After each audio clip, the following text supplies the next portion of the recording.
There comes a moment in every life when the past stops being a memory and becomes a prison. Not a prison made of walls or locked doors, but one built from familiar faces, old routines and emotions you should have outgrown long ago. It hides itself well. Sometimes in a photograph you refuse to delete. Sometimes in a message thread you still read when you're lonely. Sometimes in a version of yourself you pretend still exists. But the truth is simple. Your past isn't comforting you. It's controlling you. It waits in the shadows of your mind, whispering those soft lies you've heard 1,000 times. Remember when life was simpler. Remember when you were happier. Remember when everything made sense. These are not memories. These are instructions, and without noticing, you follow them. The past becomes the warden. You become the prisoner. Look carefully at your own life. Every regret you revisit, every dream that died but still distracts you, every person you miss, even though they no longer belong with you, every version of yourself you cling to, even though you've outgrown it. These are chains, not souvenirs. People think they stay stuck because the future is uncertain. No, they stay stuck because the past is familiar, and familiarity is addictive. It convinces you that going back is safer than going forward. It convinces you that who you were is enough for who you want to become. It convinces you that you can build a new life without destroying the old one. But you can't. No one has ever built greatness on top of their own history. You don't stack a new life over the ruins. You clear the ruins first. Machiavelli understood this better than anyone. He never advised slow healing or gentle reflection. He never suggested reorganizing your past or negotiating with old emotions. He taught power, and power demands erasure. Burn what weakens you, cut what delays you, replace what no longer serves you, not politely, not gradually, not when you feel ready, immediately. This is the part people never want to hear. You are loyal to a version of yourself that deserves to die. You defend it, you protect it, you mourn it, you keep it alive long after it has become useless. You cling to your traumas because they're familiar. You cling to your old habits because they're easy. You cling to people who loved your weaker self because they make you feel predictable. But predictability is the first enemy of power. You say you miss the past. No, you don't. You miss who you were allowed to be in the past. Smaller, simpler, less challenged, less expected, less responsible for your own greatness. You don't miss the moments, you miss the illusion of comfort. Every old picture you revisit, every conversation you replay, every memory you romanticize, these are tactics your past uses to keep itself alive. Your history is a ghost, and you keep feeding it. Ask yourself honestly, how many times has the past actually made you stronger? How many times has it sharpened you, made you braver, made you faster? Compare that to how often it has made you hesitate, made you doubt, made you nostalgic, made you small. The past is not supporting you, it is sedating you. You are not stuck because you lack motivation. You are stuck because you are being held by people who prefer the older, weaker version of you. Held by dreams that stopped being yours long ago. Held by guilt and emotional debts you never owed. Held by habits you know are killing your potential. And the moment you try to move forward, the past pulls harder. Because the past does not want to be abandoned. It wants to survive inside you. This is why evolution feels painful. Not because you're changing, but because something inside you is dying. Your past self is fighting for its life. But here is the truth you need to accept. Two identities cannot live inside one mind. Only one will survive. The future or the past, the hunter or the prisoner, the conqueror or the ghost. This process is not healing. This is a deletion. This is not a reflection. This is execution. This is the moment where you stop treating your past like a sacred relic and start treating it like the enemy it became. You don't rise while holding on to skeletons. You don't ascend while carrying your own corpse. You don't become unrecognizable by staying loyal to a version of you that was built for survival, not power. You are here for something sharper, colder, and far more demanding. You're not here to return to the past. You're here to bury it. If you can feel that shift inside you, If something cold and decisive just woke up, then you are ready for what comes next. Because the real transformation begins only after the past is dead. Most people believe their lives are stagnant because they lack motivation, discipline, or opportunities. But the truth is far simpler. They are loyal to the very things that destroy them. Circumstances do not trap you. You're trapped by memory, by the emotional residue of who you used to be, by the ghosts you refuse to bury. Look at your life honestly. Every old friend you keep around because it's been years, every routine you repeat, even though it no longer challenges you, every conversation you entertain out of habit, not purpose, every dream you still cling to, even though you've outgrown it. These things do not support you. They slow you down. They soften you. They make you predictable, hesitant, nostalgic. You're not carrying memories. You're dragging corpses. People romanticize the past because the past demands nothing. No courage, no discipline, no transformation. It lets you sit comfortably inside old identities, and as long as you do that, the future can't claim you. The biggest lie you tell yourself is this: I want to grow. But the truth hiding beneath that lie is, I don't want to lose my familiar weakness. Because weakness is comfortable, it's predictable. And predictability is seductive. That's why you hold on to old friendships that no longer align with who you're becoming. That's why you stay loyal to people who celebrated you only when you were soft. That's why you revisit memories that made you feel safe instead of strong. Old connections are not sacred, they are strategic, and most of them were built to keep your old self alive. If you evolve, that old ecosystem dies. That's why it fights back. Your old self doesn't want you to rise. Your old friends don't want you to rise. Your old habits don't want you to rise, because your rise exposes their stagnation. Growth is not about addition. That's another lie you were sold. Growth is subtraction. Real power begins when you remove everything that slows your ascent. The past keeps you weak because it knows exactly where your soft spots are. It knows the songs that trigger your nostalgia. It knows the faces that trigger your guilt. It knows the memories that trigger your hesitation, and it uses all of them against you. Your past is not passive. It doesn't sit there quietly. It hunts you. It tempts you. It pulls you back every time you start moving forward. Because if the past survives inside you, the future never will. You want to know why you haven't evolved yet? It's because you're trying to build a new life, while keeping the old one alive inside your mind. Two lives cannot coexist. Two identities cannot coexist. Two versions of you cannot coexist. One must die, and the one that must die, it is the one that worships nostalgia, apologizes for ambition, and fears becoming unrecognizable. If you don't cut your past loose, your past will cut your future short. You cannot rise while dragging the dead behind you. This is the law every powerful person eventually learns, not from books, not from motivation, from pain. Growth is not held back by what you lack. Growth is held back by what you refuse to cut. People cling to old relationships, old routines, and old identities because they believe growth is about adding more. More habits, more discipline, more friends, more information. But that's not how power works. Power begins with subtraction. Look at your life with absolute coldness. Think of your relationships as soldiers. Think of your habits as weapons. Think of your mindset as the general commanding an army. Now ask yourself, who in your army is slowing the march? Which routine weakens your discipline? Which voice in your life keeps you soft? These are not small inconveniences. They are liabilities. And liabilities cost victory. Every relationship, every conversation, every tiny behavior that drains your focus is a weight tied to your legs. You don't feel it at first, but when it's time to pick up speed, you drag, you slow down, you hesitate, you settle, and that hesitation becomes your downfall. This is why Machiavelli taught that a leader cannot hesitate when someone no longer serves the mission. A wise ruler cuts quickly, quietly, and with finality, not to be cruel, but to survive.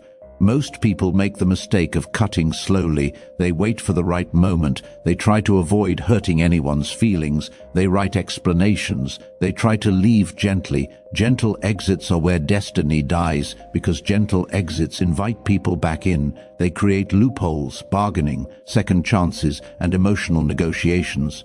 All the things you're trying to break free from.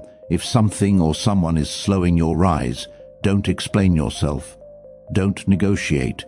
Don't announce your departure like a polite prisoner asking for permission. Cut. Block the number. Ignore the message.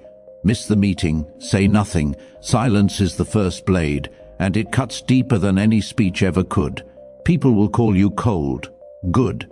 Cold is the temperature of clarity. People will say you've changed. Good. Change is the first symptom of evolution. People will accuse you of abandoning them. Good. You're not abandoning them. You're escaping the gravity that kept you small. You are not here to babysit other people's emotions. You are not here to carry the weight of those who refuse to grow. You are not here to be the therapist, the motivator, the comforting presence that keeps everyone else from facing themselves. Your mission is not to keep others comfortable. Your mission is to become dangerous. This is the first step, the necessary step, the step most people never take. Cut the dead weight. Let it fall. Walk away without looking back. Because if you don't cut what weakens you will eventually cut your future in half. You can cut people out of your life. You can walk away from old places. You can delete numbers, block contacts, vanish from circles that kept you small. But the hardest enemy to kill is not a person. It's sentiment. Sentiment is the invisible thread that pulls you back when logic says move forward. It whispers to you when you're alone. It returns in the quiet moments. It hides in the artifacts you refuse to destroy. Sentiment lives in your room, in your phone, in your playlists, in the photos you refuse to delete, in the gifts you still keep because it feels wrong to throw them away. These objects are shrines, shrines to a version of you that no longer exists. Look around your space with ruthless honesty. The pictures were taped to the wall, the memories saved in your gallery, the old messages you scroll through when you're weak, the letters you keep in drawers because they once meant something, the songs that teleport you back to a time you swore you'd outgrow. Every one of these things is a door, and doors always lead backward. People don't relapse into old habits because they miss them. They relapse because they keep souvenirs of their weakness within reach. You cannot evolve while curating a museum of who you used to be. Burn the shrines. Delete the photos that keep you sentimental. Erase the messages that reopen old wounds. Remove the gifts that hold emotional gravity. Clear the playlists that make you nostalgic instead of strong. You aren't throwing away memories, you're removing traps. Nostalgia is not love, it's paralysis. And every nostalgic object in your environment is an invitation to stay small. Every memory trigger is a leash around your mind. Every emotional artifact is a reminder of the person you're trying to kill. People will say, but these things matter. They're a part of who I am. No, they are a part of who you were. And who you were is the biggest threat to who you must become. You cannot fully rebuild until the old version of you starves. And starving it requires removing every place it can return to. This isn't cruelty. This is cleansing, a mental exorcism. You are not a museum curator. You are not responsible for preserving the emotional history that kept you weak. You are a conqueror, and conquerors do not carry relics from fallen kingdoms. The moment you remove these sentimental anchors, you feel something shift, a lightness, a clarity, a silence inside your mind that used to be crowded with ghosts. That silence is power. Guilt will try to return. Your soft voice will whisper, don't delete that. What if you need it one day? You don't. If it belonged to your old life, it has no place in your new one. Burn the shrines, erase the relics, destroy the triggers, leave no emotional doorway open, because the past cannot call you back if it has nowhere left to live. You've burned the past, you've cut the dead weight, you've removed the sentimental traps. But destruction alone is not transformation. The void you created must be filled, And if you don't take control of it, the world will try to rebuild you in the image of your old self. This is where most people fail, not in the cutting, but in the rebuilding. Once you clear the ruins, you must build with purpose, with precision, with cold, calculated intent. This is your blueprint. First, reconstruct yourself with discipline, not emotion. People waste years finding themselves, wandering through healing rituals and waiting for inspiration. You don't need to find yourself. You need to design yourself. Create routines that force strength. Create environments that demand focus. Create standards that make your old self feel like a stranger. Identity is not discovered. It is engineered. Second, enforce your new standards without hesitation. The old version of you tolerated disrespect, inconsistency, and laziness. That version died. What was tolerated before is forbidden now. If a habit weakens you, eliminate it. If a person disrespects your boundaries, remove them. If an activity doesn't sharpen you, it doesn't deserve your time. Standards are not suggestions. They are laws, and you are the only authority. Third, move fast. Machiavelli taught that injuries must be inflicted at once and benefits slowly. Change your life in one violent motion. Your routine, your priorities, your circle, your expectations. When you evolve gradually, people try to negotiate with your progress. When you evolve suddenly, they have no time to resist. Shock your environment, shock yourself. Fourth, protect your time with the same ruthlessness you used to protect your past. Time is the currency of kings, and most people spend it like peasants. Say no without guilt. Ignore without explanation. Guard your energy like a tyrant guards a throne. Fifth, design a life that terrifies your old self. If the weaker version of you could survive your current lifestyle, you haven't rebuilt. You've recycled. Your new world should demand evolution. Your new routine should suffocate your old excuses. Your new identity should make your old habits impossible to return to. This is not balanced. This is dominance. This is the architecture of power. This is your blueprint. Transformation is not complete when you change your habits. It is not complete when you change your circle. It is not complete when you cut the past or burn the shrines. Transformation is complete only when the world looks at you and cannot recognize who you used to be. Becoming unrecognizable is not about hiding. It is not about pretending. It is not about faking a new identity. It is about rewriting yourself so deeply that your old triggers, old reactions, old tone, and old weaknesses no longer exist. You don't do differently. You are different. Start with your presence, your posture, your eyes, your breath, your pace. The older you walked like someone expecting permission, the new you walks like someone who does not need it. Your voice changes too. No more nervous explanations, no more filling the silence with small talk, no more soft tones that apologize before speaking. Speak less, speak slower, speak final. Silence becomes your first language. People used to read you easily, now they find nothing to grab onto, and that uncertainty forces respect. As you evolve, you'll notice something. The old crowd becomes uncomfortable around you, not because you're cruel, but because your new standards expose their old limitations. You move faster now, you think sharply, you expect more from yourself, and without saying a word, you demand more from the room around you. This naturally repels the people who were loyal only to your weakness. They will say you've changed. They will say you're distant. They will say you think you're better than them. But here's the truth they'll never admit. Your growth is confronting. Your silence is intimidating. Your improvement is an indirect reminder that they stayed the same. Your evolution doesn't need approval. It needs continuity. The deeper part of becoming unrecognizable happens internally. Your emotional discipline. The old, you react to everything. Every insult, every doubt, every disagreement, every opinion. The old you wanted to be understood, wanted to be validated, wanted to be liked. Kill that version.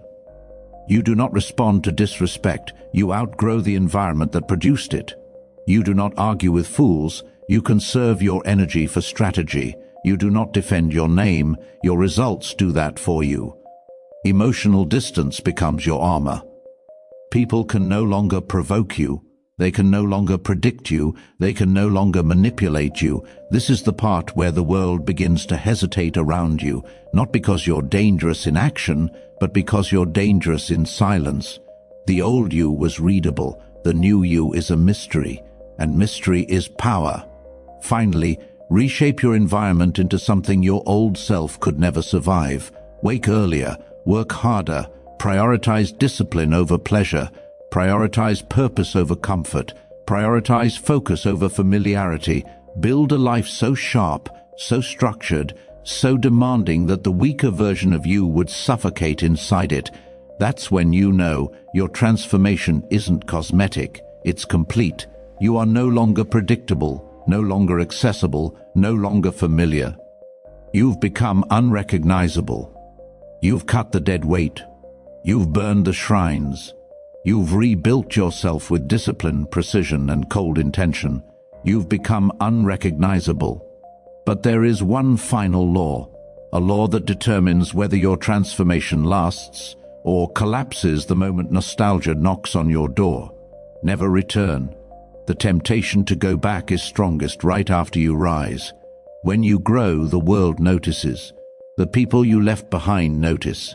And the past, sensing its own death, comes crawling back for one last breath.